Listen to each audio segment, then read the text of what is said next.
ഓണം ഡ്രസ്സുകൾ ചെയ്യുമ്പോഴത്തേക്കും ആ ഓണത്തിൻ്റെ ഒരു വൈബ് കിട്ടാൻ നമ്മൾ ടാസൽസ് മിക്കവാറും അറ്റാച്ച് ചെയ്ത് കൊടുക്കാറുണ്ട്. അപ്പം അതുപോലെ ഒരു ടാസൽ ഡിസൈനാണ് കേട്ടോ ഇത് കാണുന്നത്. അപ്പം ആദ്യം നമ്മൾ 5 ഇഞ്ച് നീളവും വീതിയുള്ള 2 ഷെയ്ഡിലുള്ള സ്ക്വയർ പീസ് എടുത്തു. അതിനുശേഷം അതിനെ രണ്ടായിട്ട് ആദ്യം ഒന്ന് കോണോട് കോൺ ചേർത്ത് മടക്കി വീണ്ടും ഒന്നുകൂടി ഫോൾഡ് ചെയ്ത് കൊടുക്കുക. എന്നിട്ട് ആ ഓപ്പൺ സൈഡ് സ്റ്റിച്ച് ചെയ്തെടുക്കുക.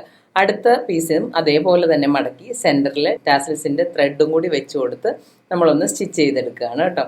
സ്റ്റിച്ച് ചെയ്തെടുത്തതിന് ശേഷം നമ്മൾ നേരത്തെ സ്റ്റിച്ച് ചെയ്ത പീസ് അതിൻ്റെ മുകളിൽ വെച്ച് കൊടുത്ത് വീണ്ടും ഒന്ന് സ്റ്റിച്ച് ചെയ്ത് അറ്റമൊക്കെ കട്ട് ചെയ്ത് കൊടുക്കുക.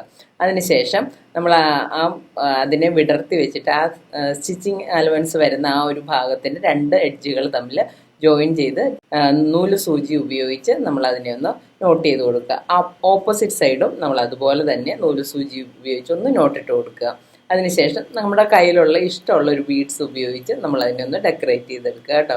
ഏകദേശം നമ്മുടെ ടാസിൽ റെഡി ആയിട്ടുണ്ട്.